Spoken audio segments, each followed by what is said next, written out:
The year of our Lord, 1887. The wind that swept across the high plains of Wyoming carried no mercy.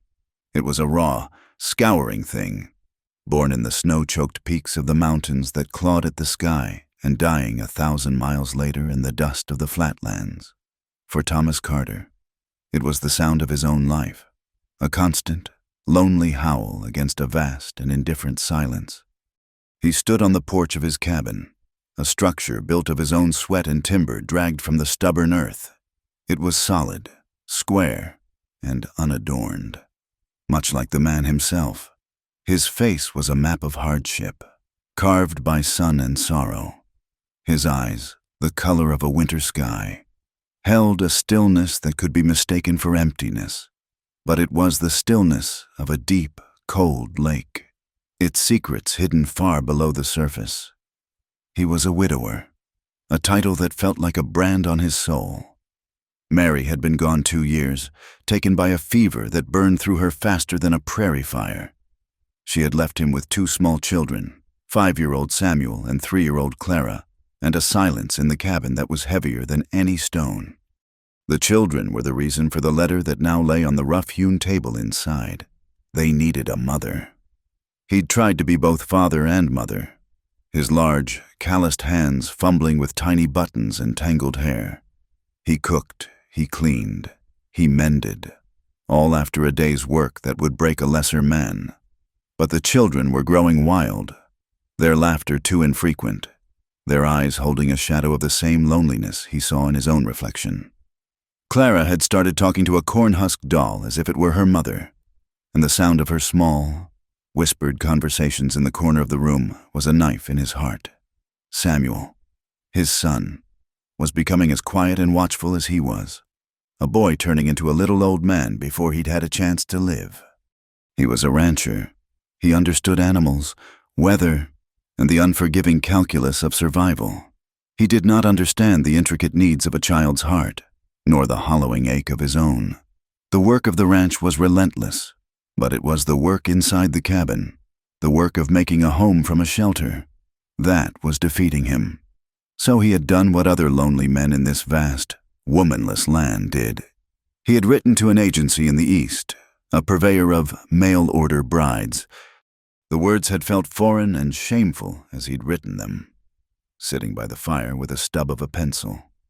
A widower, 34 years of age, owner of a modest but solvent ranch, seeking an honest woman of good character to be a wife and a mother to my 2 small children.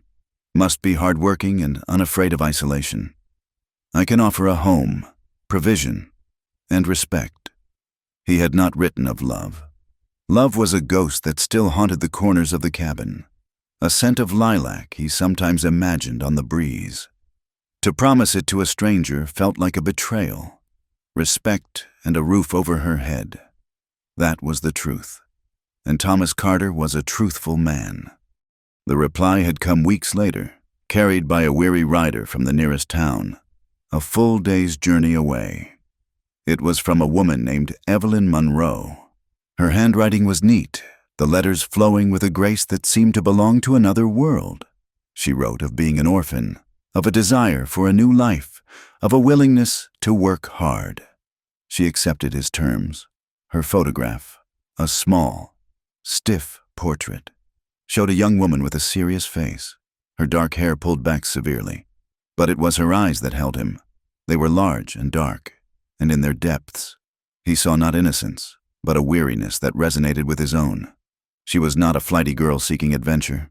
She looked like a woman who understood that life was a battle. He wrote back, sending the money for her train fare. Her arrival was set for the first week of October. That week was now upon them. He scanned the horizon. The jagged line of the Bighorn Mountains already crowned with the first snows of the season. The air had a sharp, crystalline bite to it. The storm season was coming early this year. He hoped she was strong.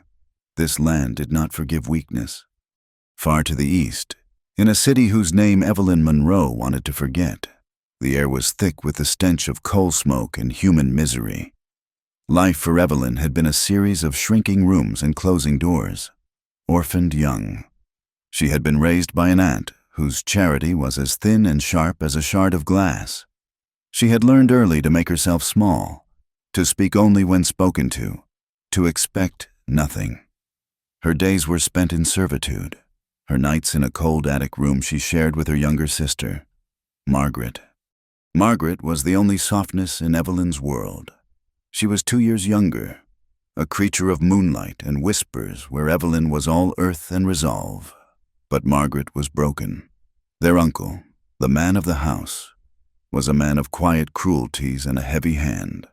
While his displeasure with Evelyn manifested in sharp words and extra chores, his attention toward Margaret had been of a different, more poisonous kind. He had preyed on her fragility, leaving behind a terror so profound that Margaret seemed to live behind a veil, her eyes perpetually wide and frightened, her body tensed as if expecting a blow. She rarely spoke above a whisper and would flinch from any sudden movement. Evelyn had been her sister's shield, her protector. She had stood between Margaret and the world, absorbing the blows, both physical and emotional, that were meant for them both. But when their aunt died, and their uncle's gaze began to linger on Evelyn with the same predatory gleam, she knew they had to run. They had fled in the night with nothing but a small bundle of clothes and the few dollars Evelyn had managed to hide away over the years. Their new life was no better, only a different kind of prison. They found a room in a squalid boarding house, and Evelyn found work as a waitress in a saloon where men's hands were as free with her as their insults. She endured the casual humiliations, the pinches and the lewd whispers, her spirit hardening into a diamond-like resolve. She worked until her feet bled and her back screamed, all to keep a roof over their heads, to keep Margaret safe in their small, locked room. But she saw the life draining from her sister. The city was suffocating her, in Margaret's haunted eyes. Evelyn saw their future, 2 spinsters, worn down by poverty and shame, dying alone in a rented room. It was that vision that had driven her to answer the advertisement she saw in a discarded newspaper. Wives wanted in the West. The words were a lifeline thrown into a churning sea. Wyoming. The name itself sounded vast and clean, a place where the sky was big enough to swallow the past. The letter from Mr. Thomas Carter was simple, direct, and blessedly free of the flowery language of deceit she had come to expect from men. He offered a home, a home. The word was a prayer on her lips. She hadn't told him about Margaret. It was a deception that sat like a stone in her gut. But what choice did she have? No man would willingly take on 2 women, one of them as fragile as a ghost.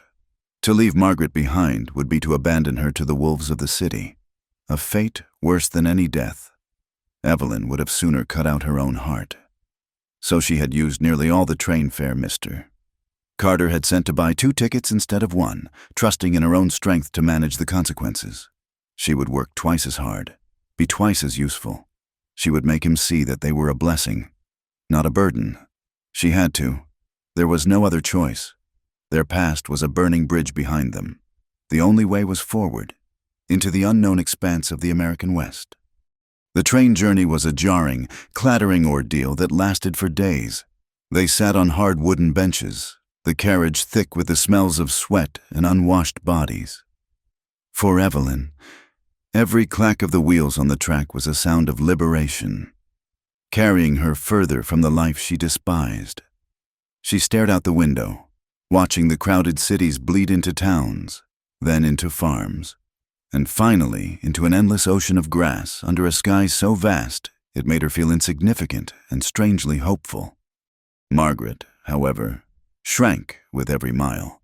The noise, the crowds at the stations, the rough-looking men who stared at them, it all served to drive her deeper into her shell of silence. She sat huddled against Evelyn, her face turned to the window, but her eyes saw nothing of the passing landscape. They were fixed on a point in her own memory, a place of shadow and fear. Evelyn would hold her hand, murmuring reassurances, but it was like speaking to someone at the bottom of a well. When they finally disembarked at the small, wind-battered depot in Laramie, Wyoming. The sheer scale of the land hit Evelyn with the force of a physical blow. It was nothing like the green, rolling hills of the east. This was a land of raw, brutal beauty. The plains stretched to a horizon that seemed 100 years away, the tawny grass rippling like water under the relentless wind. In the distance, the mountains rose, their peaks a menacing white against the piercing blue of the sky. The air was thin and cold, and so clean it felt like drinking ice water. It was magnificent and terrifying all at once. There was nowhere to hide here. Margaret shivered, pulling her thin shawl tighter around her shoulders, her eyes wide with a new kind of fear. This was not the sanctuary Evelyn had promised. This was a vast, empty wilderness, and the silence that hung over it was not peaceful, but predatory. In the distance, the mournful cry of a lone wolf echoed as dusk began to bleed across the sky, and Margaret let out a small, whimpering sound. A man was waiting for them on the platform. He was tall and broad-shouldered, dressed in dusty, functional clothes. His hat was pulled low, shadowing a face that looked as though it had been hewn from the surrounding rock. He held a piece of paper, and his gaze swept over them, a flicker of confusion crossing his features when he saw there were two of them. He walked toward them, his boots loud on the wooden planks. "Miss Monroe?" he asked. His voice was a low rumble, like stones shifting underground. It was not an unkind voice, but it held no warmth. "Mr. Carter," Evelyn replied, forcing a confidence she did not feel. She stood a little straighter, placing a protective hand on Margaret's arm. "This is my sister, Margaret. She has come with me," she said the words simply, as a statement of fact, leaving no room for argument. Thomas Carter's gaze moved from Evelyn to the pale, trembling girl beside her. He looked at Margaret's downcast eyes, at the way she seemed to be trying to fold into herself and disappear. His expression didn't change, but a muscle twitched in his jaw. For a long moment, he said nothing. The wind whipped a strand of Evelyn's hair across her face, and she brushed it away, her heart hammering against her ribs. This was the moment her deception would either be her ruin or her salvation. He gave a slow, deliberate nod. "The wagon's over here," was all he said. He picked up their single, battered valise as if it weighed nothing and turned, expecting them to follow. The relief that washed over Evelyn was so intense it left her weak-kneed. She squeezed Margaret's arm gently and led her after the silent, broad-backed man. The wagon was little more than a wooden box on wheels, hitched to two sturdy-looking horses. He tossed their bag in the back and helped them up onto the hard wooden seat. He didn't touch them more than was necessary, his movements economical and precise. The journey to his ranch began in silence. The town was left behind in minutes, and they were swallowed by the immense, rolling landscape. The sun was setting, painting the sky in violent streaks of orange and purple, but the beauty was cold and stark. As the light faded, the land grew more menacing. The shadows that pooled in the hollows seemed to hide unseen things, and the wind whispered through the dry grass like a chorus of ghosts. Darkness fell not like a blanket, but like an executioner's hood, sudden and absolute. The only light came from a single lantern hanging from the wagon, casting a small, flickering circle of safety in a vast, encroaching blackness. The cold deepened, seeping into their bones. Margaret was trembling uncontrollably now, her teeth chattering. Evelyn put her arm around her, trying to share her own meager warmth, all the while intensely aware of the man sitting beside her. He hadn't spoken a single word since they'd left the station. Finally, after what felt like an eternity, a faint light appeared in the distance. As they drew closer, it resolved into the warm, yellow glow of a cabin window. The cabin was a dark, solid shape against the star-dusted sky, with a plume of smoke rising from its stone chimney. It looked small and incredibly isolated, a tiny outpost of humanity against the crushing immensity of the wilderness. Thomas pulled the wagon to a halt and jumped down. "We're here." The cabin was sparse but clean. A fire blazed in a large stone hearth, casting dancing shadows on the log walls. A simple table and 4 chairs stood in the center of the main room, which served as kitchen, dining room, and living space. A doorway led to what Evelyn presumed was the bedroom. The air smelled of wood smoke, bacon, and something else. A faint, lingering scent of pine and soap. It smelled like a man's house. 2 small children were huddled on a rug before the fire. They looked up as the door opened, their eyes wide and curious. "Samuel, Clara," Thomas said, his voice softer than Evelyn had yet heard it. "This is Miss Monroe." Evelyn's heart went out to them. They were so small, so solemn. She gave them a tentative smile. "Hello." Samuel, the boy, just stared at her with his father's serious eyes. But Clara, the little girl, took a hesitant step forward, clutching her corn-husk doll. The initial atmosphere in the small space was thick with unspoken questions and taut with a nervous energy. Evelyn, ever practical, immediately set about trying to prove her worth. She took off her coat and looked at the stove. "Are the children hungry? Mr. Carter, I can prepare something." "I've already fed them," he said, though he made no move to stop her as she began to inspect the pantry, taking stock of the simple provisions: flour, beans, salted pork, coffee. Margaret stood frozen just inside the door, a wraith-like figure swallowed by the shadows at the edge of the firelight.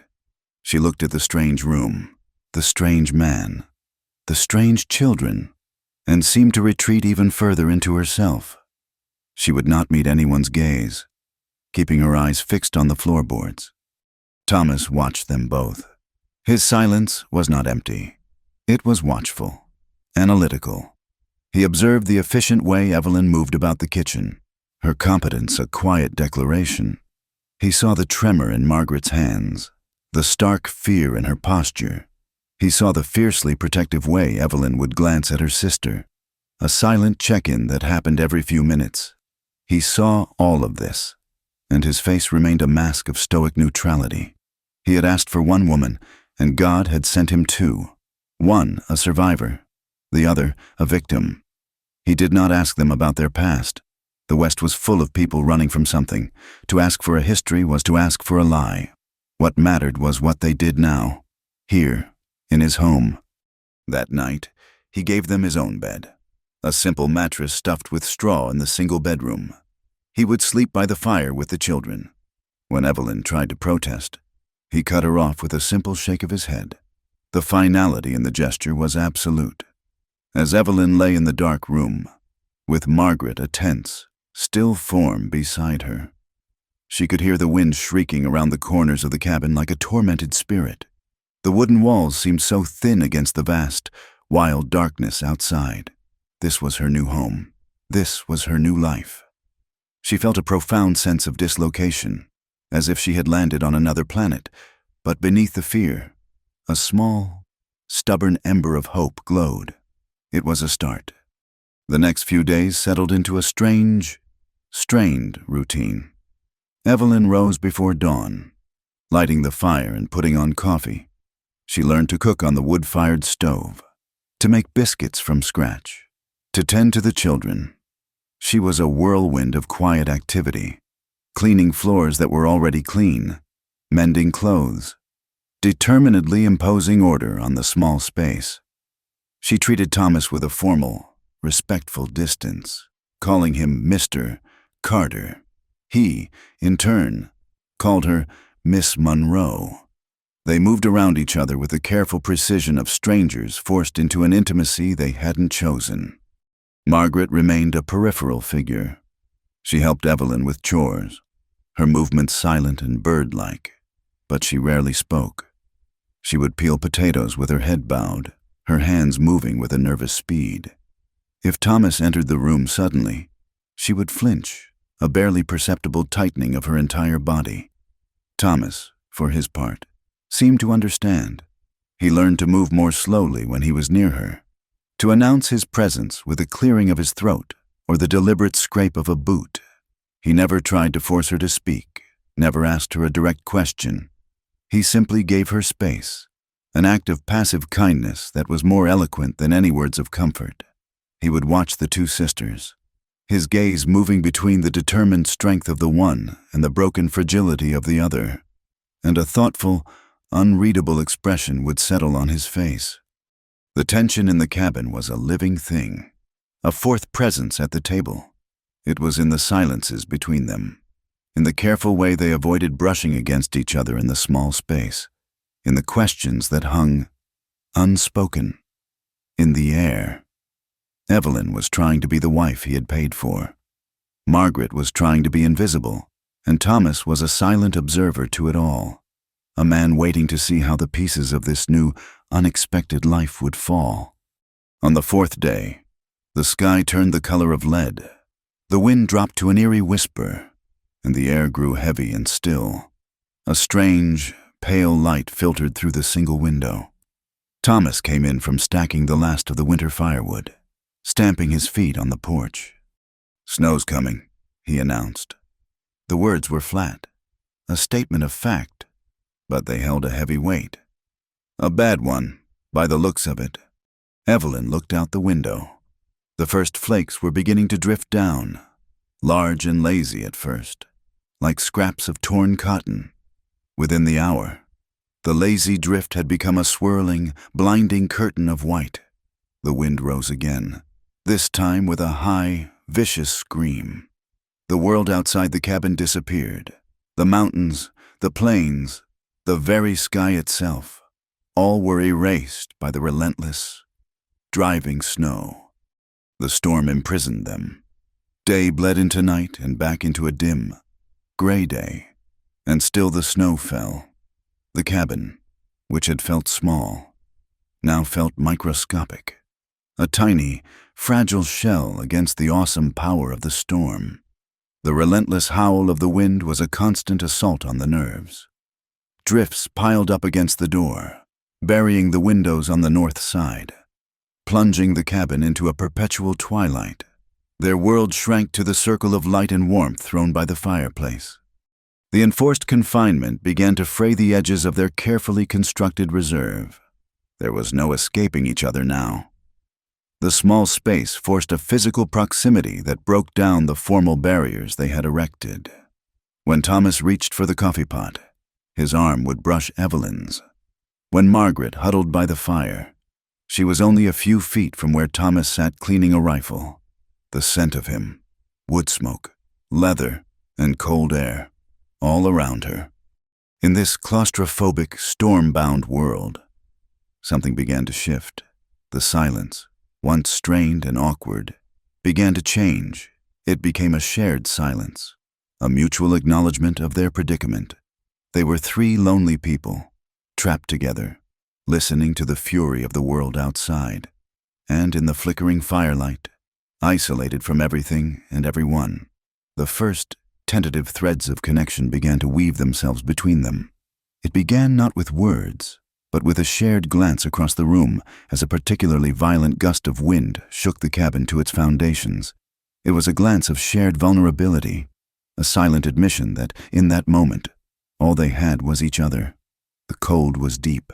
The storm was a beast at the door, but inside the small, warm cabin, a flicker of something new, something cautious and fragile, but undeniably present, had begun to kindle in the hearth of their shared isolation. The blizzard did not relent. It was a siege, a relentless white war waged against the tiny cabin. Days lost their names, marked only by the rising and falling of the fire in the hearth. The world became the four log walls, and time was measured in the rhythm of their breathing and the ceaseless moan of the wind.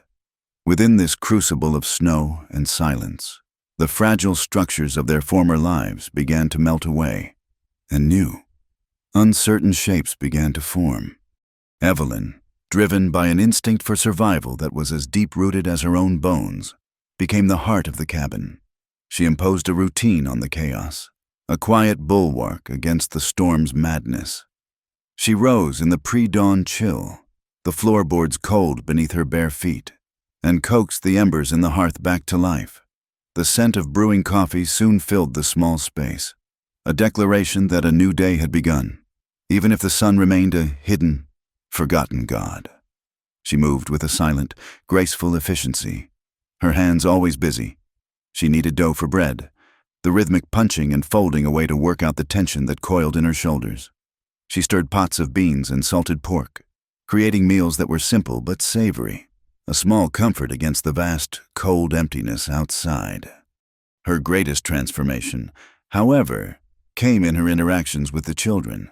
In the East, she had been a protector, a warrior for her sister. Here, another, softer part of her began to emerge. With Samuel and Clara, she was possessed of a deep, quiet tenderness. She never raised her voice. When Clara struggled with a button on her dress, Evelyn's fingers, deft and patient, would do the work. When Samuel sat staring into the fire, his small face a perfect mirror of his father's solemnity, Evelyn would sit near him, not speaking, but simply sharing the silence until he was ready to break it with a child's question. She would mend their torn clothes with tiny, perfect stitches, her head bent in concentration. She told them stories in a low murmur as they huddled on the rug before bed. Tales she spun from memory and imagination. Stories of talking animals and enchanted forests, a world away from the howling Wyoming winter. Thomas watched her. He would sit in his chair in the evening, ostensibly cleaning a piece of tack or sharpening a knife, but his gaze would follow her movements. He saw the gentle way she wiped a smudge of jam from Clara's cheek. He heard the quiet patience in her voice as she helped Samuel sound out a word from the family Bible, the only book in the cabin. He saw in her a maternal grace he had thought was lost to him forever. She was not Mary. She did not have Mary's easy laugh or the light that had danced in her eyes. Evelyn's was a more somber light, a candle flame that had weathered a great storm and yet refused to be extinguished. He had paid for a housekeeper and a mother for his children. He was beginning to understand that he had received something far more complex. He saw her strength, and he saw that it was the strength of a survivor, forged in a fire he could only guess at. Margaret, too, was changing, though her transformation was as slow and cautious as the unfolding of a winter rose. The initial, paralyzing terror began to recede, replaced by a watchful curiosity. She started by helping Evelyn in the small kitchen alcove, a space where she could keep her back to the room and to the man who was its silent, brooding center. She washed tin plates and scrubbed the cast-iron pots, her hands immersed in the warm, soapy water. From this safe harbor, she began to observe Thomas Carter. She was still afraid of him, but her fear was no longer absolute. It was now mingled with a burgeoning fascination. He was nothing like her uncle. Her uncle had been a man of soft hands and a voice that could drip with false sweetness right before the cruelty came. Thomas was a creature of the elements. His hands were large and calloused, scarred from work and weather. Yet she saw how gently he handled a newborn calf he'd brought in from the storm to warm by the fire. His voice was a low rumble, and he used it sparingly, but she heard the rough tenderness in it when he spoke to his children. She watched him from beneath her lashes, cataloging the details of him, the way he moved, with a powerful economy of motion, never a wasted step, the way he could sit perfectly still for an hour, staring into the fire, his thoughts a locked and bolted room she could not enter, the way his eyes, the color of a frozen lake, would sometimes soften when he looked at Clara asleep in his lap.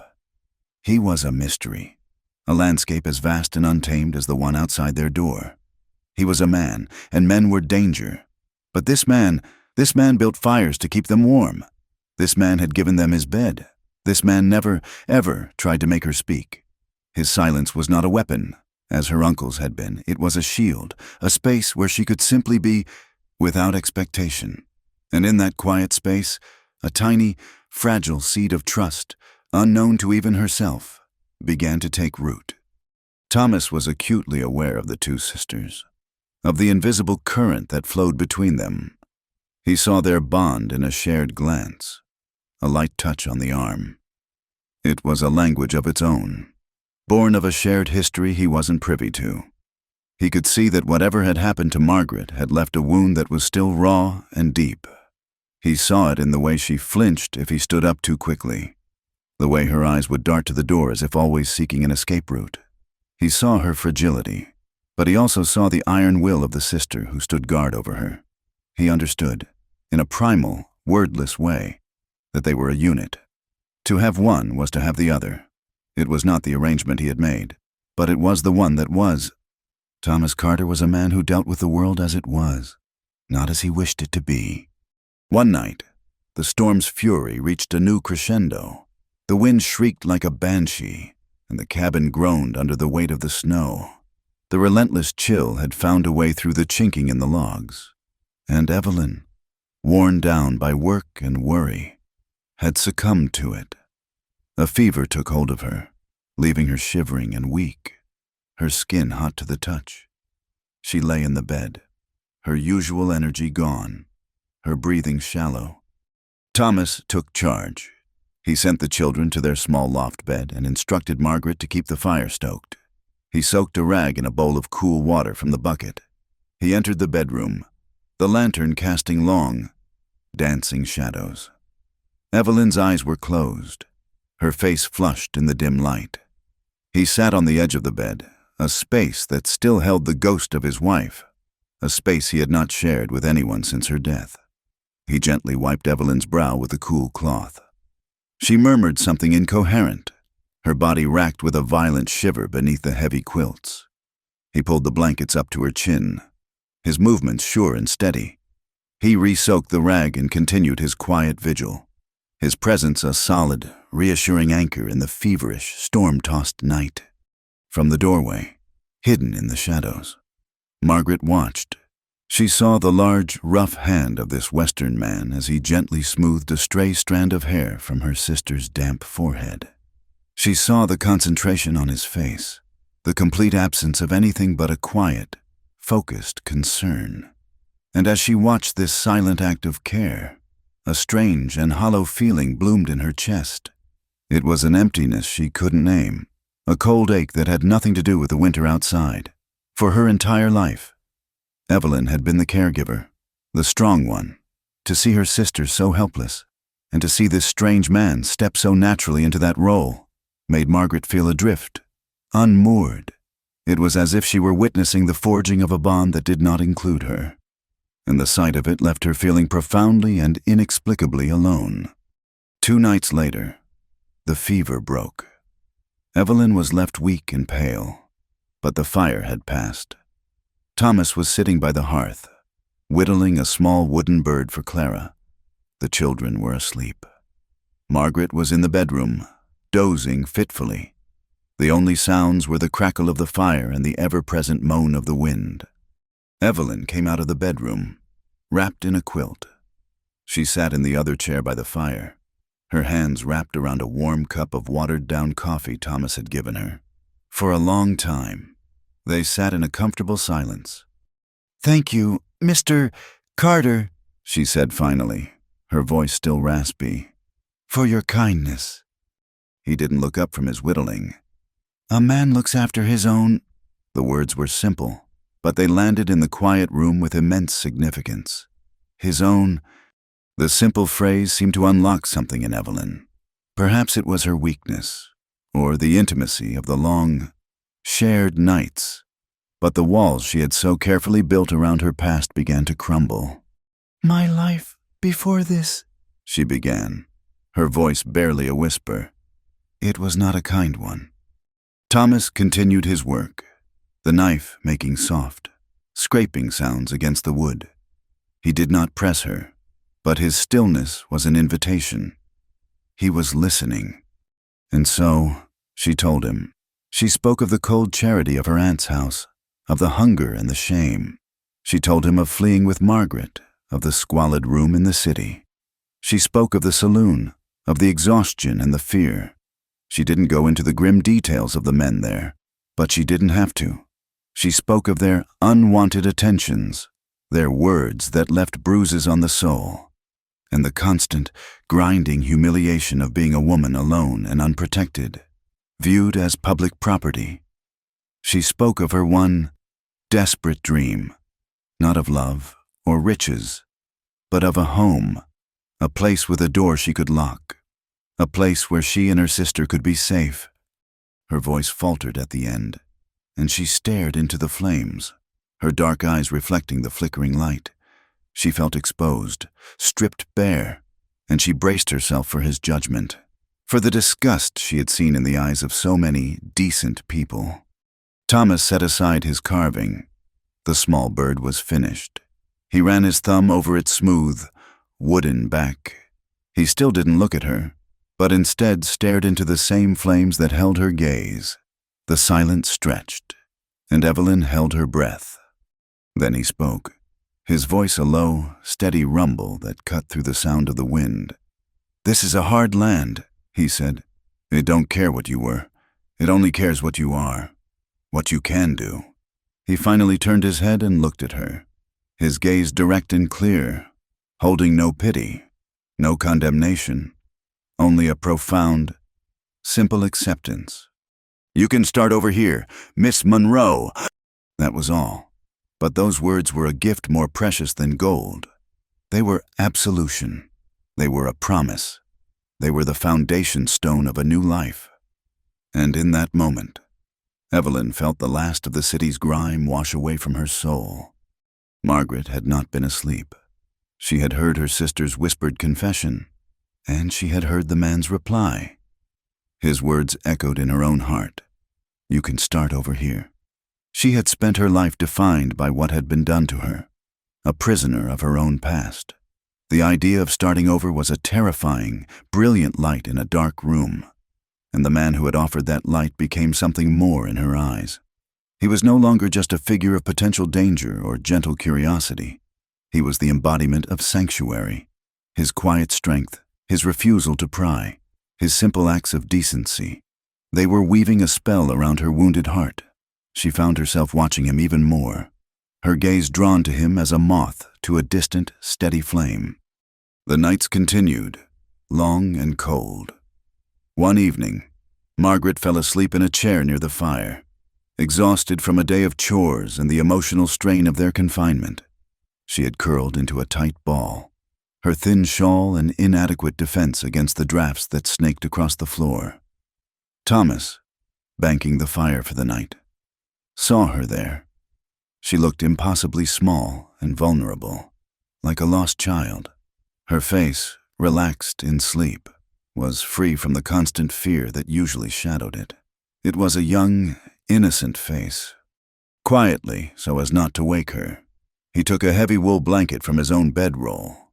He carefully draped it over her, tucking it around her shoulders.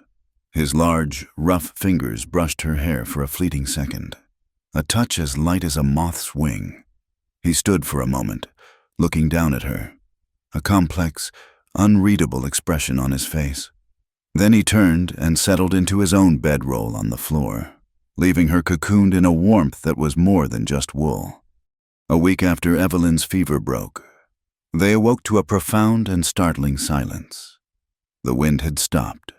A pale, watery light filtered through the top of the one unshuttered window. Thomas opened the door, pushing against a heavy drift. The sight that greeted them was breathtaking. The world had been reborn in white. An endless, undulating landscape of pristine snow stretched in every direction, sparkling under a silver-gray sky. The air was frigid, but clean and still. The storm was over. A new kind of work began. They had to dig themselves out. Thomas gave Evelyn his spare coat and wrapped Margaret in another heavy blanket, armed with shovels. They began the arduous task of clearing a path from the cabin to the barn. The work was hard, their breath pluming in the icy air, but there was a strange joy to it. The physical exertion was a release after so many days of confinement. As they worked, a break appeared in the thick cloud cover. A single, brilliant shaft of sunlight pierced through, striking the snow and making it glitter with a million tiny diamonds. It was the first time they had seen the sun in over 2 weeks. They all stopped, their shovels still, and turned their faces up to the weak, watery warmth. Clara, bundled up to her eyes, let out a squeal of delight and pointed at the sky. Samuel broke into a rare, wide grin.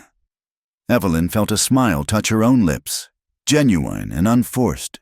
She glanced at Margaret and saw that her sister, too, was smiling, her face illuminated by the pale, hopeful light.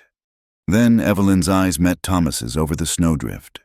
He wasn't smiling, but the harsh lines of his face had softened. In his gaze, she saw a shared understanding, an acknowledgement of the battle they had weathered together. In that moment, they were not a rancher and his mail-order bride, and a frightened sister. They were three survivors, standing together in the cold, clean light of a new day. The sunbeam was fleeting, swallowed again by the gray clouds, but it had been enough. A door, long frozen shut, had just creaked open. The thaw that followed the great blizzard was more than just a melting of snow. In the quiet, sunlit days that followed, the rigid formality that had defined their cohabitation began to soften. The titles, Mr. Carter and Miss Monroe, slowly gave way to a hesitant Thomas and Evelyn. They worked together, falling into a natural rhythm born of shared purpose. Thomas would tend to the livestock, his movements sure and strong in the cold, clean air. Evelyn, with Margaret as her quiet shadow, would manage the house, turning the Spartan cabin into a place that felt, for the first time, like a home. The smells of baking bread and simmering stew replaced the stale scent of confinement. Margaret continued to bloom in the fragile warmth of this new peace. She spoke more, her voice still a soft murmur, but her words were no longer born of fear. She would ask Thomas quiet questions about the animals, her curiosity a tender green shoot pushing through frozen ground. She developed a sweet, gentle rapport with the children, particularly little Clara, who would sit with her for hours, chattering away as Margaret showed her how to weave blades of grass into tiny dolls. The ghost that had arrived in Wyoming was slowly, tentatively, taking on flesh and blood. A fragile ecosystem of peace had been established, a delicate balance of three lonely souls creating a semblance of family in the vast, empty wilderness. But the wilderness was not just a matter of landscape. It was a matter of people. Their isolation was an illusion, a temporary reprieve. One afternoon, a rider appeared on the horizon, a dark speck growing steadily larger against the backdrop of the snow-dusted plains. Thomas, who had been mending a fence, straightened up, his hand shading his eyes. A hard, guarded look settled on his face. "Neighbor," he said to Evelyn, who had come out onto the porch. "Jebediah Smith. Lives 2 hours' ride east. Keep the children inside." The man who rode up was lean and leathery, his eyes small and shrewd, set in a sun-scorched face. He dismounted, his gaze sweeping over the cabin, over Thomas, and then lingering on Evelyn with an unpleasant familiarity. "Carter," he said, his voice a gravelly drawl. "Heard you got yourself some company. See, the storm didn't take you." "Jebediah," Thomas replied, his tone flat and unwelcoming. "What brings you out?" "Checking my trap lines. Figured I'd see if your new bride was as advertised." His eyes slid past Evelyn to the doorway, where Margaret had momentarily appeared before shrinking back into the shadows. Jebediah's mouth twisted into a knowing, grimy smile. He spat a stream of tobacco juice near the porch steps. "Or is it brides? Heard tell you sent for one, but the good Lord saw fit to bless you with 2. A man could do worse. 2 for the trouble of 1. The insinuation hung in the cold air, vulgar and poisonous. Thomas took a single, deliberate step forward. He was a good foot taller than Jebediah, and his stillness was more menacing than any threat. "You've checked your lines, Jebediah," Thomas said, his voice dangerously quiet. "Best you keep riding." The man held Thomas's gaze for a moment. Then his smirk faltered. He grunted, swung himself back into his saddle, and rode off without another word, leaving a trail of profound unease behind him. The fragile peace of the cabin was shattered. Jebediah's words had brought the outside world, with its sharp edges and cruel judgments, crashing into their sanctuary. For Evelyn, the man's leering gaze and crude suggestion were a horrifying echo of the life she had fled. The shame she thought she had left behind in the East came rushing back, cold and suffocating. She saw in an instant how their situation looked to others, a grim-faced rancher, isolated miles from anywhere, with 2 young women under his roof. Scandal, ruin, the words screamed in her mind.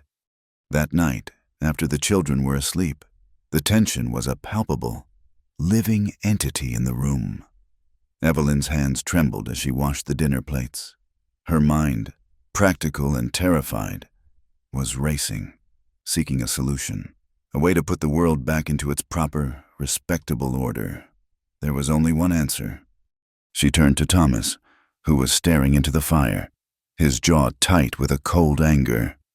"He will talk," she said, her voice strained. "That man will go to town, and he will talk.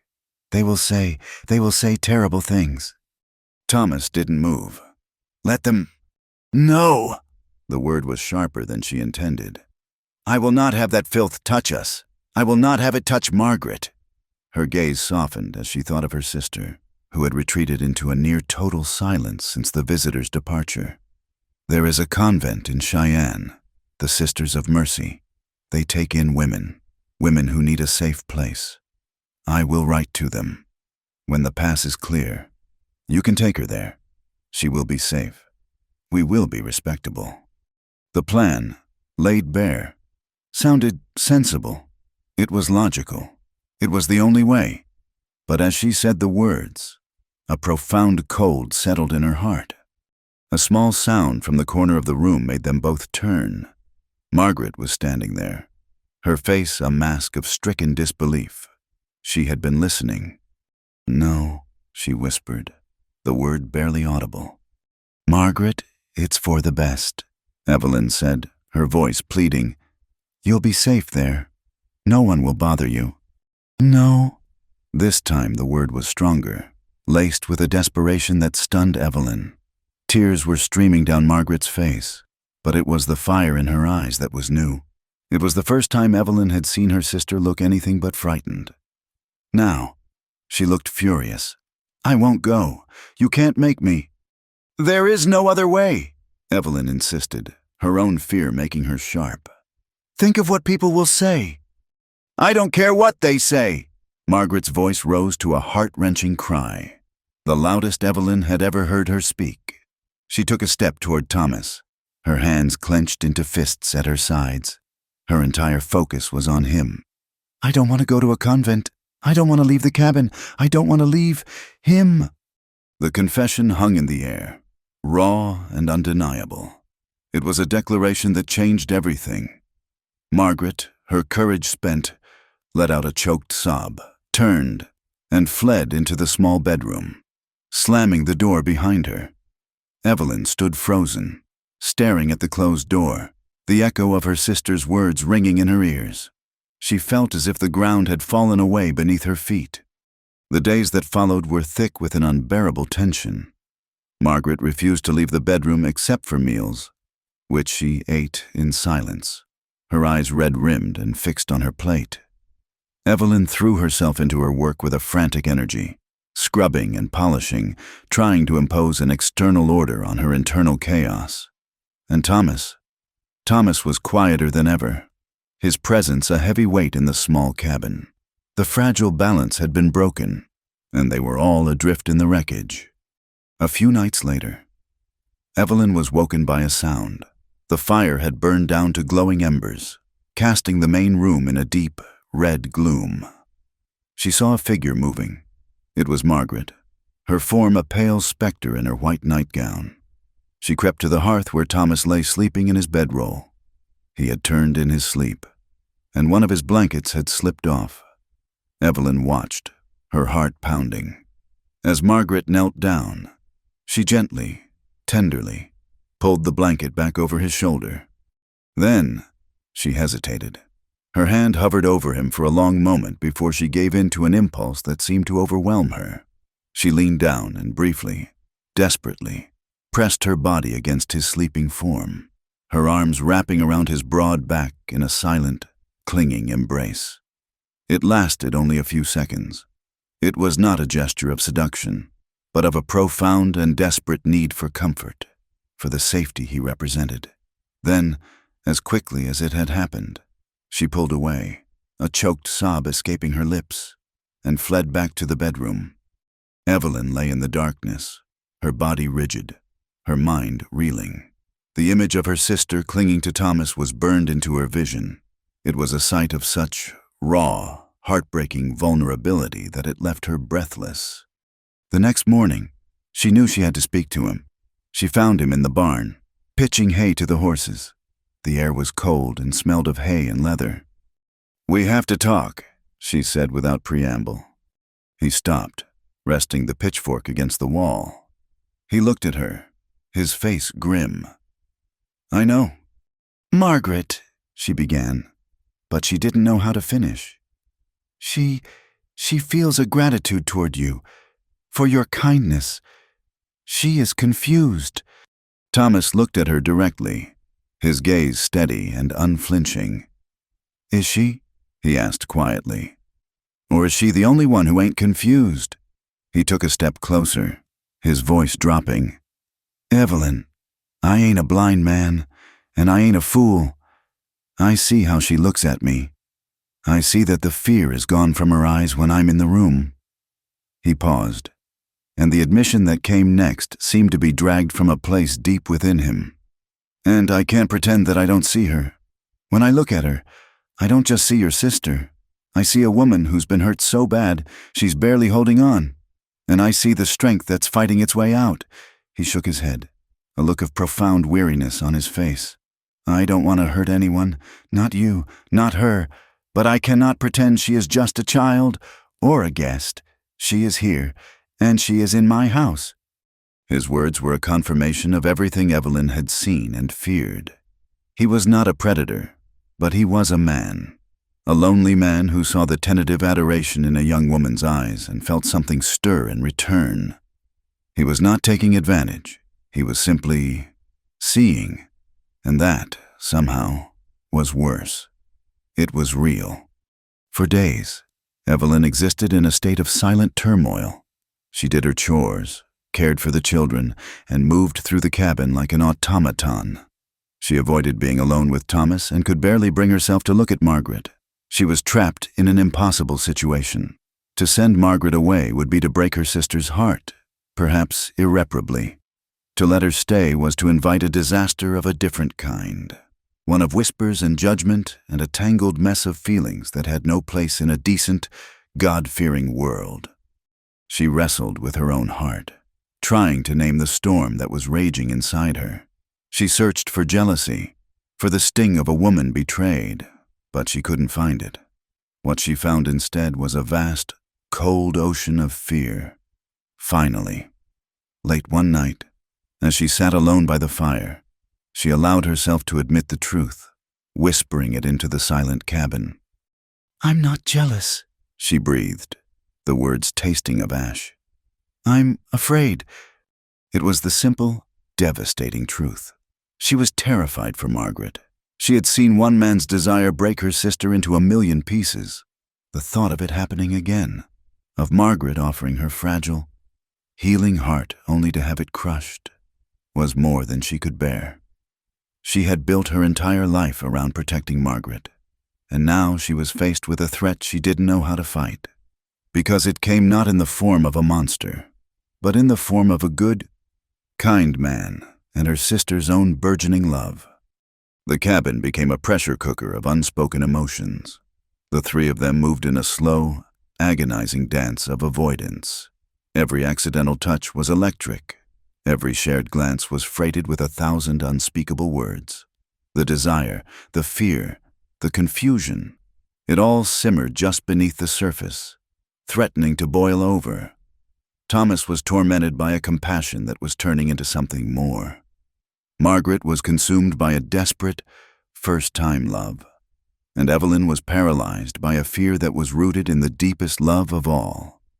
The breaking point came with another storm.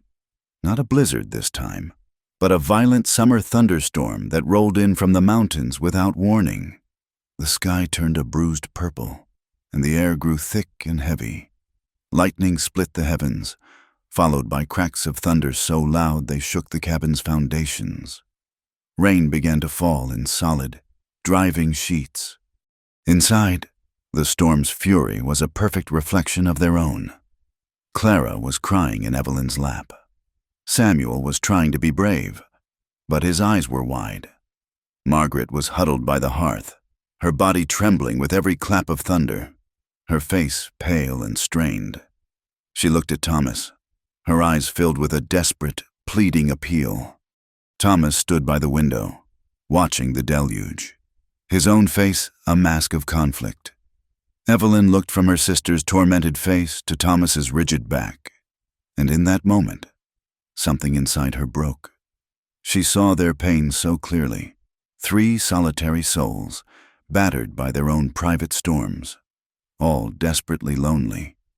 Her fear for Margaret was still there, but it was suddenly eclipsed by a wave of fierce, profound compassion for all of them. What was the point of being respectable if it meant being this alone? What was the point of being safe if it meant being this miserable? She made a decision. It was a choice that defied every rule of the world she had ever known. A leap into a territory so unknown it had no name. It was terrifying, and it felt, somehow, like the only truth left. She quieted Clara and put her to bed in the loft. When the cabin was settled and the children were asleep, she walked across the room to Thomas, who was still standing by the window. The roar of the storm outside covered the sound of her footsteps. He turned as she approached, a question in his eyes. She looked at him, her own eyes clear and resolved. She reached out and placed a hand on his arm. Her voice, when she spoke, was a whisper, barely audible over the rain. "We are 3 lonely people." "Thomas," she said, her gaze holding his, "we are 3 halves of a whole. This silence will break us." She glanced over at Margaret, who was watching them, her eyes wide with a mixture of hope and fear. Evelyn's voice dropped even lower, becoming an intimate, trembling plea. If you can accept us both, then we will not be 3 lonely people anymore." He searched her face, looking for any sign of coercion or trickery, but found only a profound, heartbreaking sincerity. He looked at Margaret, at her fragile hope, and then back at Evelyn, at her fierce, protective love. The war inside him ended. He gave a single slow nod. Later, in the deep, storm-shrouded dark of the bedroom, they came together. There was no lust, only a quiet, trembling reverence. It was a silent, solemn act, an unmaking of old boundaries and the cautious creation of new ones. Evelyn, guided by a fierce love for her sister, led the way, creating a space where Margaret's fear could finally give way to a hesitant, wondrous discovery. It was an act of profound vulnerability for all of them, a laying down of arms. They did not have a name for what they did. It was not an act of sin or an act of passion as the world would define it. It was something quieter, something more elemental. It was salvation. The storm that had broken them open became the foundation of their new world. In its aftermath, a quiet, unspoken treaty was signed. The small cabin, once a vessel of tension and restraint, became a sanctuary of profound, unconventional peace. The long, deep winter of Wyoming descended, sealing them in. But this time it was not a prison. It was an incubation, a time for their strange, new family to knit itself together in the darkness and the cold. The most visible miracle was Margaret. The haunted, wraith-like girl who had arrived trembling on the doorstep seemed to recede each day, replaced by a woman she was perhaps always meant to be. The source of this transformation was the quiet, constant, and unconditional acceptance she found in the cabin. In the daylight hours, she was a sister and an aunt. In the sacred dark of the night, she was a beloved. No part of her was rejected, and in this complete embrace, her broken spirit began to mend. A genuine smile, At first a rare and startling visitor, became a frequent resident on her face. It was a soft, gentle curve of the lips that reached her eyes, chasing away the last of the shadows. She discovered a love for baking.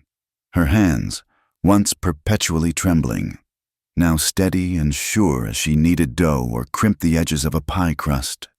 The cabin was often filled with the warm, sweet scent of her efforts. She, who had been silenced for so long, found her voice in stories. She would gather Samuel and Clara by the fire, her voice a low, musical murmur as she recounted tales from their mother's Bible or wove fantastical fables from her own imagination. The children were captivated by her. She was the soft place in their world of hard edges, a source of gentle wonder. Between the three adults, an intricate and delicate language of silence was perfected. Evelyn and Thomas were, to the outside world and on the piece of paper filed away in some distant courthouse, husband and wife. But within the four walls of their home, they were something different, something more. They were the pillars of a strange and sacred structure, and Margaret was the hearth at its center. There was a seamless flow to their days. Evelyn managed the home with her unwavering competence, a quiet strength that was the bedrock of their lives. Thomas was the provider and protector, his steady, masculine presence a shield against the harshness of the world, and Margaret was the heart, her newfound joy a gentle light that warmed them all. The nights were a continuation of this silent understanding. They were a time of shared warmth against the bitter cold, a quiet reaffirmation of the bond that held them together. The frantic, desperate edge of their first encounter had softened into a deep, abiding tenderness. It was a communion of three lonely souls who had found in each other a solace so profound that it defied all the rules of the world they had left behind. They were whole, and they were happy. It was a fragile, impossible happiness, existing in a bubble of isolation, and they cherished it with the fierce, protective instinct of people who knew how easily it could be taken away.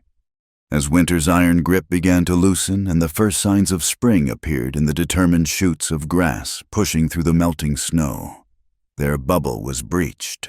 The arrival was not a leering neighbor, but a man of God. Reverend Miller was a circuit preacher, a thin, earnest man with kind eyes and a constitution hardened by years of riding through the unforgiving territory, bringing the word of the Lord to its scattered, lonely flocks. He arrived one Sunday in late April, his horse weary, his Bible tucked securely in his saddlebags. Thomas welcomed him with the grave courtesy the frontier demanded, and Evelyn quickly set about preparing a meal worthy of a guest. The cabin, which had felt so spacious in its isolation, suddenly seemed to shrink around the presence of this outsider, this representative of the world and its rigid moral codes. The meal was a tense affair. The Reverend, oblivious to the undercurrents, spoke of his travels, of baptisms in icy rivers and sermons delivered in drafty barns.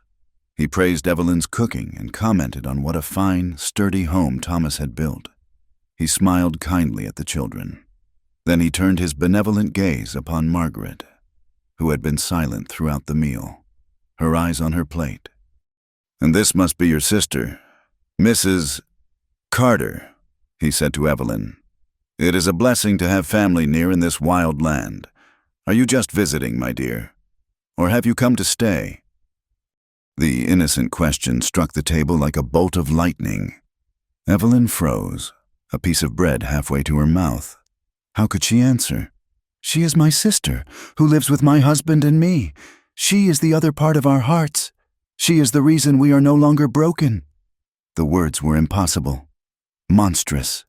A blush of shame and panic rose in her cheeks, and she fumbled for a reply. She is helping us for a time," she stammered, the lie tasting like poison. Before she could say more, Thomas spoke. He hadn't looked up from his plate, but his voice cut through the tension with the clean finality of an axe splitting wood.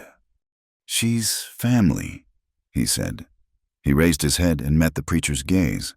There was no defiance in his eyes, only a simple, unshakable statement of fact. "She lives here. She's family. The Reverend, though perhaps a bit puzzled by the intensity of the declaration, accepted it with a nod. As I said, a blessing. The conversation moved on, but the moment lingered. Thomas's words had been a shield, a declaration of their truth, but in defending their private world, he had inadvertently opened a door to the public one. A circuit preacher, by his very nature, was a carrier of news and a spreader of stories. He would ride on to the next ranch, the next town, and in the course of his benign gossip, he would mention the strange household of the widower Carter on the high plains, the mail-order bride and her sister, who was also family. It was 2 weeks later that the consequences arrived. Thomas had ridden to Laramie for supplies, a 2-day journey.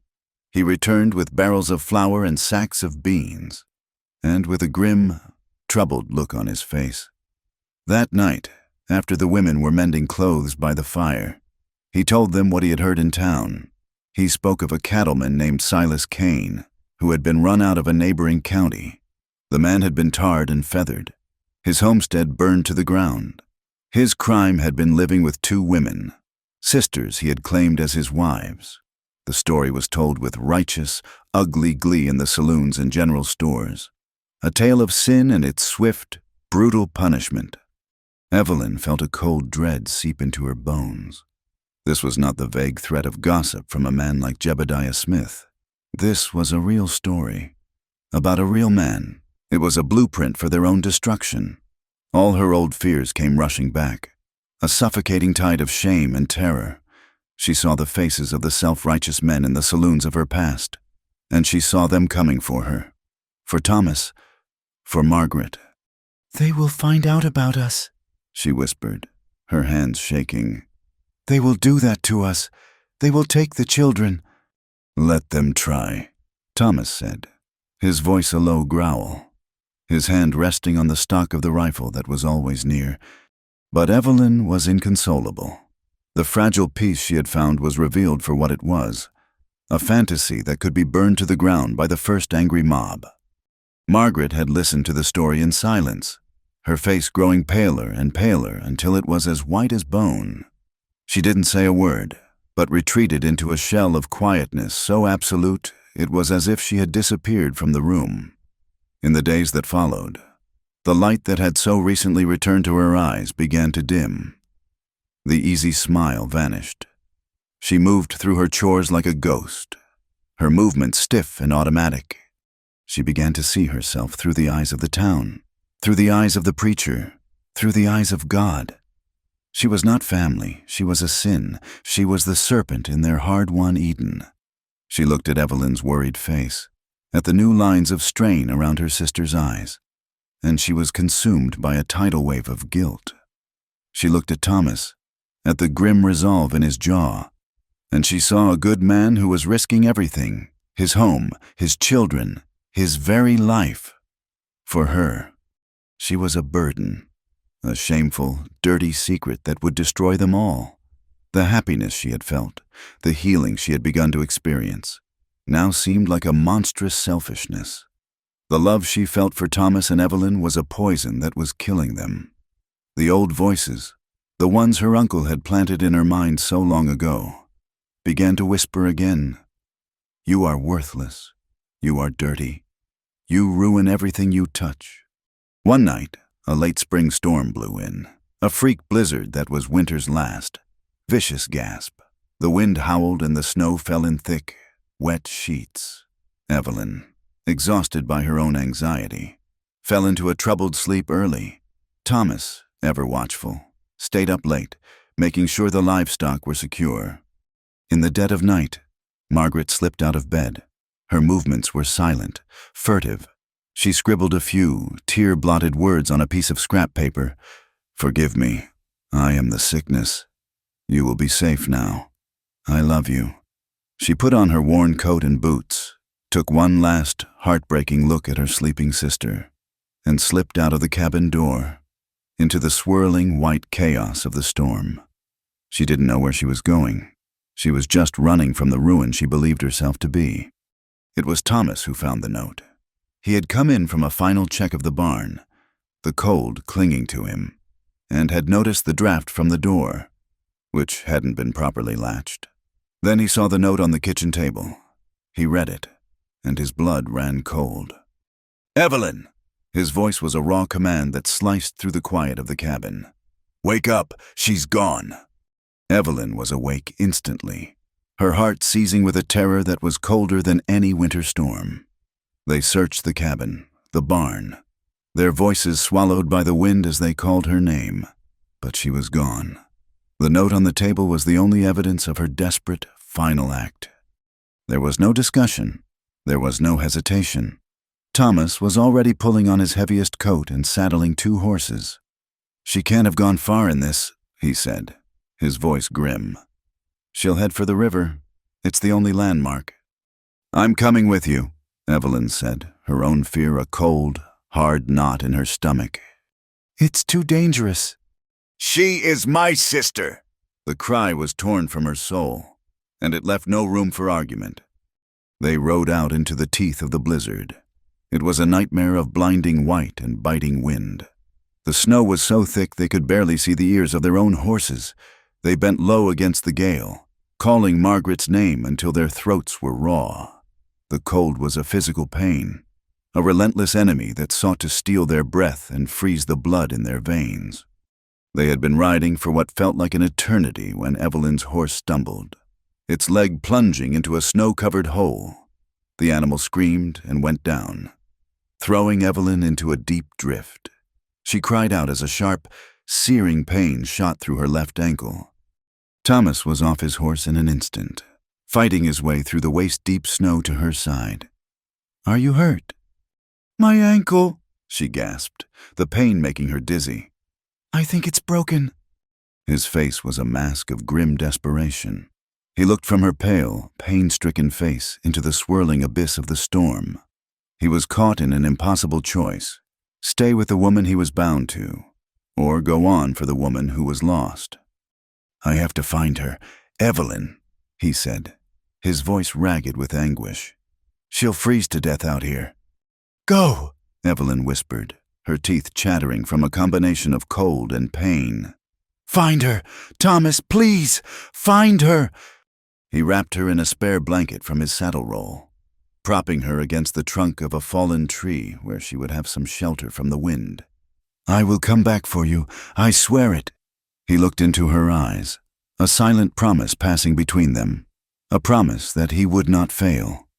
Then he remounted his horse and disappeared into the white fury of the storm, his lone call for Margaret a fading, desperate cry against the howl of the wind. He found her by the riverbank, a place they had gone to once on a sunny afternoon. Now it was a frozen, desolate landscape. She was huddled at the base of a cottonwood tree, a small, dark shape against the vast whiteness. She had stopped walking and had simply sat down to let the cold take her. He dismounted and stumbled toward her, his legs numb, his heart a block of ice in his chest. "Margaret!" She looked up, her face streaked with frozen tears, her lips blue, her eyes were unfocused, her body racked with violent shivers. She was already surrendering to the cold. "Go away," she whispered, her voice a faint, hoarse rattle. "Let me be. It's better this way." "No," he said, kneeling in front of her, his large hands gripping her shoulders. "We're going home." A terrible, broken sound came from her throat, a sob of utter despair. She looked at him, her eyes wild with a pain that went far beyond the cold. "I can't," she cried, her voice cracking. "Don't you see? I am the poison. I am the sin that will destroy you. Please, Thomas, just let me die. Let me die and everything will be clean again." He stared at her, at the raw, self-hating anguish in her eyes. He saw the full extent of the wounds the world had inflicted on her. He saw a woman so convinced of her own unworthiness that she believed death was the only gift she had left to give. The sight of it broke through his own exhaustion and fear, replaced by a wave of fierce, protective rage. He would not let the world win. He would not let her give up. He said nothing. Words were useless against this kind of despair. Instead, he wrapped her in his arms, lifting her from the snow. She was terrifyingly light. He carried her to his horse, wrapped her in every blanket he had, and held her in front of him in the saddle, turning the horse back into the storm, back toward the woman who was waiting for them, back toward the fragile, impossible home they had built. He held her tight, his own body a shield against the wind, and whispered her name over and over into the storm, a prayer against the dying of the light. The journey back to the cabin was a desperate, primal struggle against the storm. Thomas held Margaret's limp form against his chest, her life a fragile ember he was shielding with his own body. He found Evelyn where he had left her, semi-conscious and shivering violently, her face pale with pain. With a strength born of sheer will, he managed to get both women onto his horse and began the slow, agonizing trek home, the beast groaning under the triple burden. The cabin, when they finally stumbled through the door, was a haven of warmth and light. The fire still burned, a testament to Evelyn's foresight. The two children, who had been huddled together in the loft, peered down with wide, terrified eyes. What followed was a blur of frantic, life-saving activity.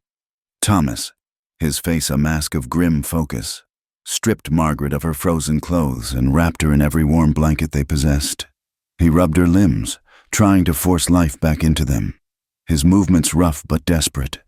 Evelyn, her own pain a secondary concern, directed him from a chair where she sat with her broken ankle propped on a stool. She instructed him to heat bricks in the fire and place them around Margaret, to force warm broth between her blue lips. For days, the cabin became a sick room, a consecrated space where a battle was waged for Margaret's soul. She was lost in a fever dream, a landscape of fractured memories and half-forgotten terrors. She would cry out in her sleep, small, whimpering sounds, or thrash against the blankets, her eyes wide with an unseen horror. Evelyn rarely left her side. Her own ankle, expertly splinted by Thomas, throbbed with a constant, dull ache, but she ignored it. She bathed her sister's brow, held her hand through the long, dark hours, and whispered to her reassurances, childhood rhymes, anything to tether her to the world of the living. It was during this long, terrible vigil that the final wall between Evelyn and Thomas crumbled. One night, as they sat together in the flickering firelight, listening to Margaret's ragged breathing, the silence stretched, heavy with all the things they had never said. Thomas looked at Evelyn, at the exhausted slope of her shoulders, at the fierce, unwavering devotion on her face, and he finally understood that he had only ever known a fraction of her story. "You have to tell me, Evelyn," he said, his voice a low rumble. "Everything. I need to understand." And so she did, with the wind moaning outside and her sister's life hanging in the balance. Evelyn unspooled the full, wretched tapestry of their past. She spoke not of the saloon, but of the time before, of a cold attic room and a gnawing, constant hunger. She told him of an aunt whose hands were quick with a slap and whose words were as sharp as glass. And then she spoke of the uncle. She did not use coarse language, but her description of his special attentions toward Margaret was more chilling than any vulgarity.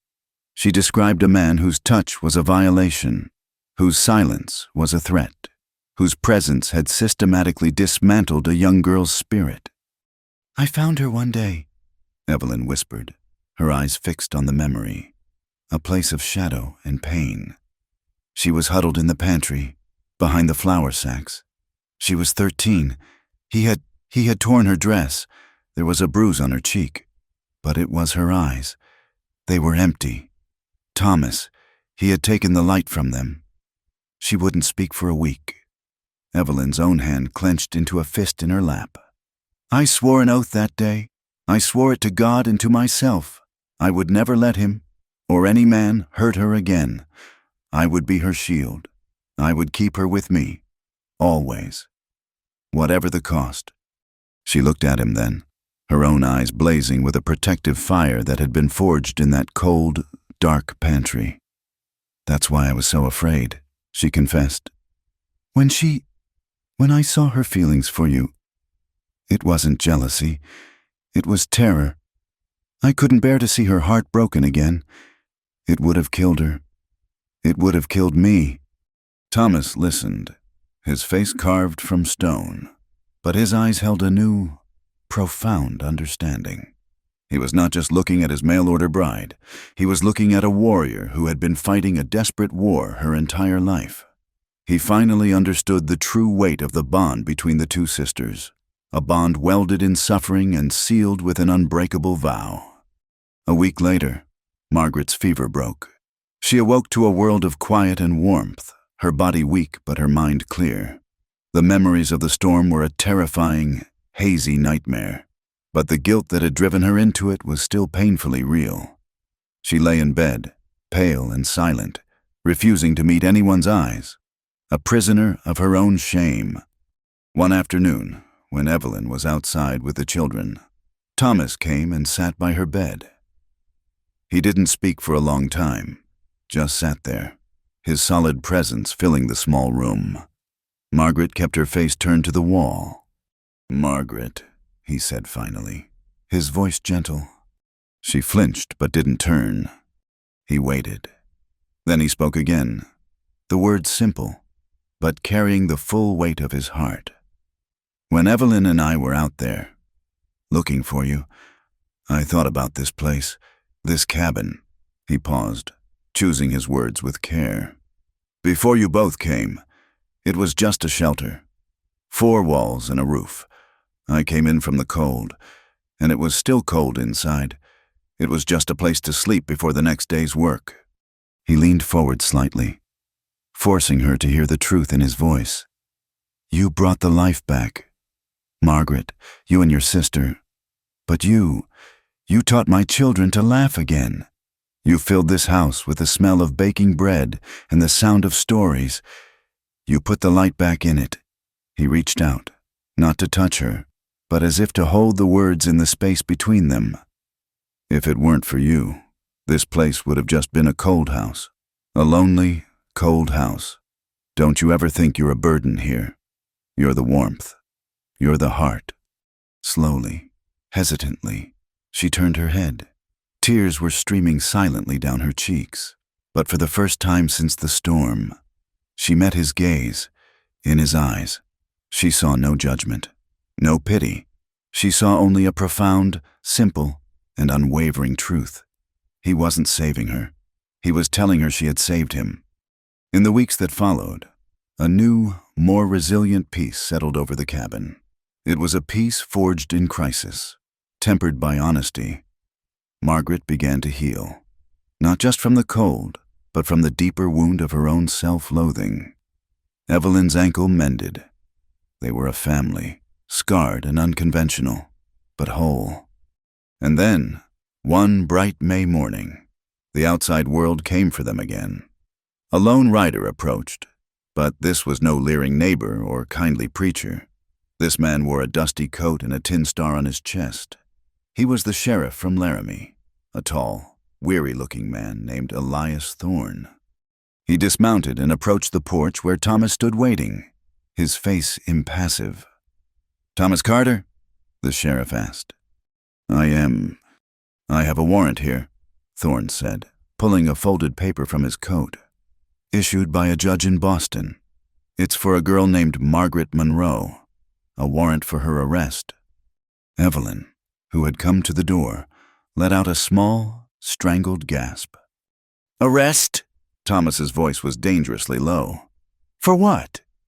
The sheriff unfolded the paper and read from it in a monotone voice.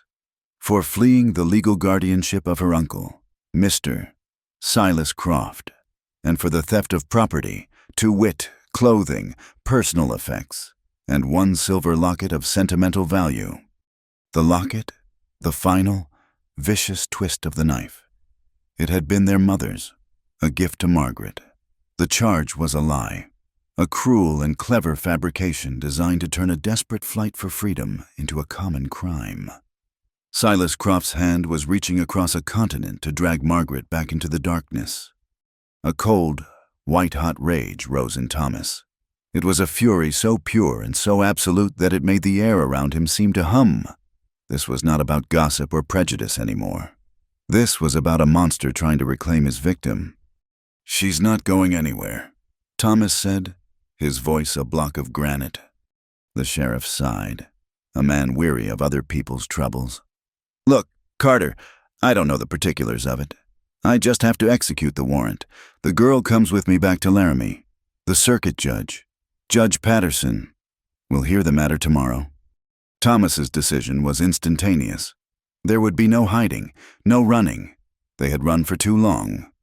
"Fine," he said, his eyes like chips of ice.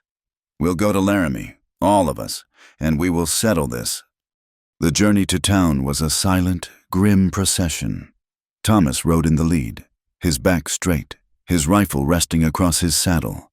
Evelyn and Margaret, pale but resolute, rode beside him. The sheriff followed, a reluctant captor. They were a strange sight. This small, defiant family riding into the heart of a world that would never understand them. The hearing was held in the town's land office, a stuffy room packed with curious onlookers. Evelyn saw Jebediah Smith in the crowd, his face alight with smug satisfaction. The air was thick with whispers and judgmental stares. Margaret trembled, but Evelyn took her hand, a silent transfer of strength. Judge Patterson was a stern, gray-haired man who valued order and the letter of the law above all else. He read the deposition sent by Silas Croft, a document full of self-serving lies about his concern for his wayward and ungrateful niece. The case seemed simple, a clear-cut matter of a runaway and a thief. Then the judge called Thomas to speak. Thomas walked to the front of the room, his presence dominating the small space. He looked not at the crowd, but directly at the judge. He did not shout. He did not plead. He spoke the truth. He told them of the letter, of Evelyn's arrival, and of the sister she had refused to leave behind. He spoke of their life in the cabin, of the hardships and the quiet joys. And then he addressed the heart of the matter. His voice did not waver. "You ask me about the law." "Judge," Thomas said, his voice ringing with a quiet, powerful authority. "I will tell you about the law. The law of Silas Croft is one of brutality and darkness, a law that would see a young woman broken and enslaved. The law of this town," his gaze swept over the silent crowd, "is one of whispers and fear, and a judgment so quick it never bothers to seek the truth." He took a step closer to the judge's desk. "I cannot live by those laws. I will not. I have made my own law in my own home. It is a law built on a simple truth, that every soul deserves a place to heal, that every heart deserves a chance to be whole." He gestured to the two women sitting behind him. "This is my family. This is my home. We live together. Yes, the three of us. And in that home, there is more decency, more honesty, and more love than in this entire town." He looked squarely at the judge, his final words a declaration of war against their world. "So you can judge me by your rules, but know this, I choose them. I choose compassion over cruelty. I choose love over your prejudice, and I will stand by that choice before you and before God Himself." A shocked silence fell over the room. The sheer, bald-faced honesty of his confession had stunned them all. Judge Patterson stared at Thomas for a long, long time. He was a man of the law, but he was not a fool.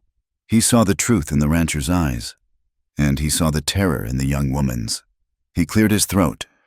"The testimony of Silas Croft is that of a distant party," he declared, his voice firm. "In the absence of any further evidence, the charge of theft is dismissed, Miss Monroe. You are free from any claim by your uncle." A wave of relief washed over Evelyn, but the judge wasn't finished. He fixed Thomas with a stern gaze. "However, the matter of your household cannot be ignored. This territory is governed by the laws of the United States and the laws of God. I will not sanction polygamy or licentiousness in my jurisdiction. Your admission here today forces my hand. You will choose one of these women to be your legal wife. The other must be sent away. That is my ruling." The ultimatum hung in the air, a final, cruel blow. He was offering them a partial victory, a respectable life at the cost of their family, at the cost of their hearts. Before Thomas could even process the demand, Evelyn stood up. Her face was calm, her back straight. She walked to Margaret and took her sister's trembling hand, pulling her gently to her feet. The two of them stood together, a united front. Evelyn looked at the judge, at the town, and her voice, clear and strong, filled the silent room. "We have shared a lifetime of sorrow. Judge," she said, her grip tightening on her sister's hand. "We have shared hunger and fear and pain. We will not be separated now." She looked at Margaret, a look of fierce, unbreakable love passing between them. "From this day forward, we will share our happiness." It was not an argument. It was not a plea. It was a statement of fact, as solid and unshakable as the mountains themselves. The town erupted in a chorus of shocked gasps and scandalized whispers. The judge sat, for the first time in his career, utterly speechless. They had not just defied his ruling, they had rendered it irrelevant, without another word. Thomas, Evelyn, and Margaret turned and walked out of the land office. They moved as one, a single entity, their heads held high. They walked through the parting sea of gawkers, their unity a silent, powerful rebuke to the town's judgment. They mounted their horses and rode out of Laramie, leaving the whispers and the scandal behind them. They were returning to their cabin, not as fugitives, but as sovereigns of their own small kingdom, forever marked by the world, but finally, truly, and defiantly free. The ride back from Laramie was not a retreat. It was a claiming. They rode not as fugitives escaping judgment, but as founders returning to their sovereign nation of three. The whispers and stares of the town faded with every mile, replaced by the clean, honest sound of the wind sweeping across the plains. They had faced the world and its rigid, narrow laws, and they had not broken. They had simply refused to be measured by them. In doing so, they had forged a bond that was stronger than any legal document, more sacred than any public vow. A new spring arrived, not with the violence of the late blizzard, but with the gentle, inexorable patience of life itself. The snow receded, lingering only in the shadowed hollows, and the vast, brown expanse of the prairie began to blush with a tender, hopeful green. The air, once sharp enough to cut, softened and filled with the scent of thawing earth and new beginnings. It was as if the land itself was sighing in relief, mirroring the profound peace that had settled in the small log cabin. One morning, Thomas drove the posts for a new garden fence behind the cabin. It was a larger plot than he had ever worked before. He turned the dark, rich soil with a spade, his movements powerful and rhythmic. The work was a prayer, an act of faith in the future. Soon, Evelyn and Margaret joined him. The three of them moved with an unspoken synchronicity, a dance they had perfected over the long winter months. Evelyn, her ankle now healed and strong, walked the newly turned rows, her fingers trailing in the soil, creating shallow furrows. She carried a small cloth bag of seeds they had purchased in Laramie, beans, squash, corn, and a few precious packets of herbs. She moved with a quiet, deliberate grace, a sower tending to the foundation of their future nourishment. Margaret followed with a watering can, her touch gentle as she coaxed the first drops of moisture into the thirsty earth. She, who had once seemed as fragile as a dry leaf, now moved with a sense of purpose, her bare feet planted firmly on the ground. They worked all day under the vast, benevolent sky, the children playing nearby, their laughter a bright, happy counterpoint to the quiet industry of their parents. There was little need for words, a shared glance, a small smile, the simple act of passing a tool. These were the syllables of their new language. They were planting more than just seeds. They were planting their roots, together. In this wild and unforgiving land that they were, against all odds, making their home, they were a trinity, turning the soil, a unified force of creation. As the days warmed and the sun grew stronger, a new life began to quicken, not just in the garden, but within Evelyn herself. It was a subtle shift at first, a change in the rhythm of her own body that only she could feel, a weariness in the afternoons, a new and tender sensitivity. She said nothing for weeks. She simply observed this internal miracle with a sense of quiet, profound awe. This, too, was a seed, planted in the darkness, now beginning its journey toward the light. There was no single moment of revelation. One evening, as she stood by the stove, a wave of dizziness washed over her, and she placed a hand on her lower belly, a gesture of instinct and wonder. Thomas, entering the cabin, saw the gesture. He saw the look on her face, the mixture of fragility and fierce strength that had settled there. He stopped, his gaze gentle, understanding. He walked over to her and placed his own large and calloused hand over hers. He didn't ask the question that any other man in the world would have asked. The question was irrelevant. He simply met her eyes, and in his, she saw not a demand for answers, but a quiet, unwavering promise of protection. Later that night, Margaret, seeing the new soft curve of her sister's form as she slept, felt not a pang of jealousy or confusion, but a wave of overwhelming, tender joy. She gently pulled a quilt higher over Evelyn's shoulders. The child was not Evelyn's, nor was it Thomas's. It was theirs. It was the physical manifestation of their impossible family, a life created not from a single, sanctioned union, but from a braid of 3 lives, 3 sorrows, and 3 loves. The silence they kept on the matter was not one of shame, but of reverence. The child belonged to the cabin, to the mountains, to the wild, forgiving love that had saved them all. Margaret, too, was unfurling in the spring sunlight. The fear that had been her constant companion for so long had finally been banished, not just by Thomas's acceptance, but by her own act of survival. She had walked into a blizzard to die, and they had brought her back to live. That reclamation had given her a strength she never knew she possessed. She wanted to learn. She wanted to be a part of this land that was now hers. She asked Thomas to teach her to ride a horse. At first, she was terrified. The animal was so large, so powerful, a living embodiment of the untamed world she had always feared. But Thomas was a patient teacher.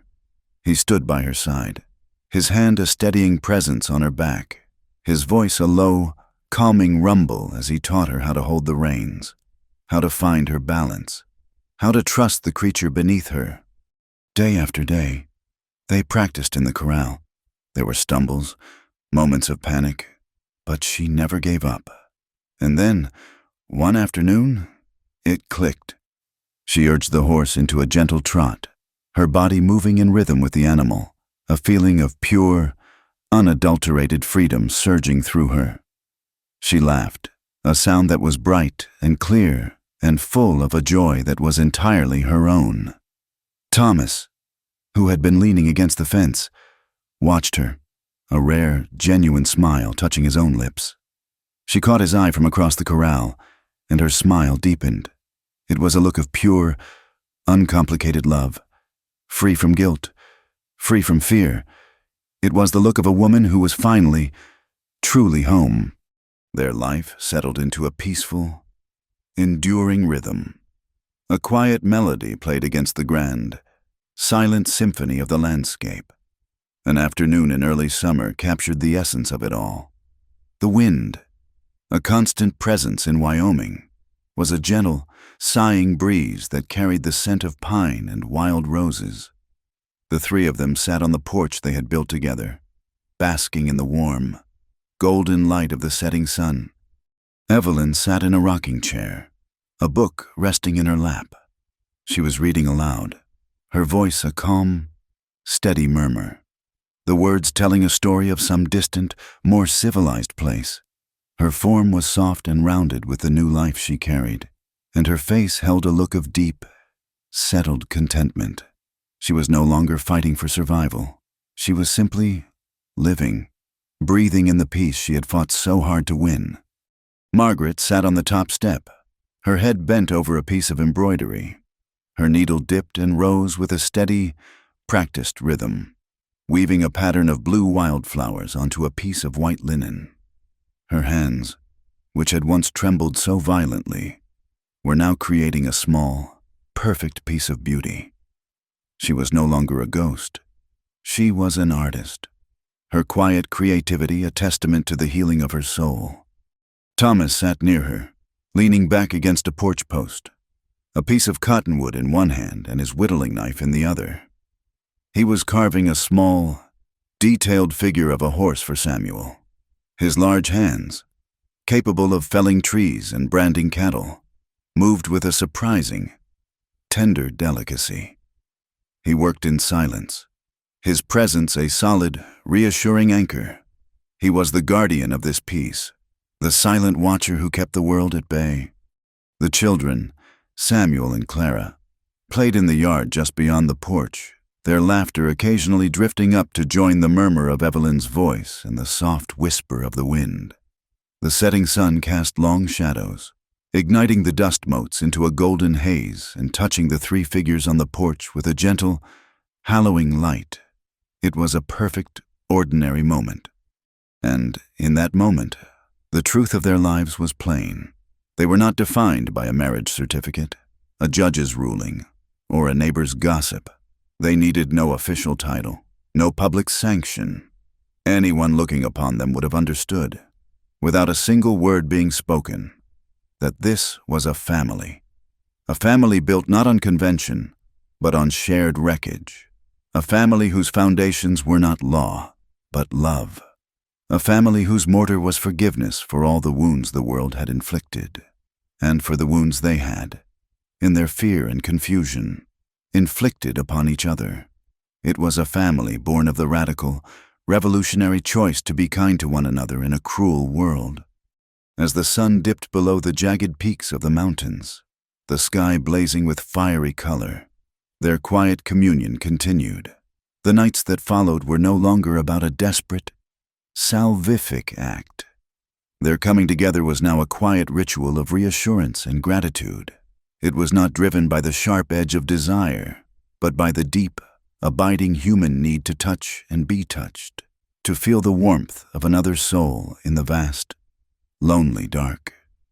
It was a physical prayer, a reaffirmation of their pact. It was the touch of life, of trust, of a forgiveness so complete it had washed their pasts clean. Thomas set aside his carving. Evelyn closed her book, marking her page. Margaret folded her embroidery. They stood, moving together as one, their shadows long in the fading light. The children ran to them, and they were enveloped in a circle of arms.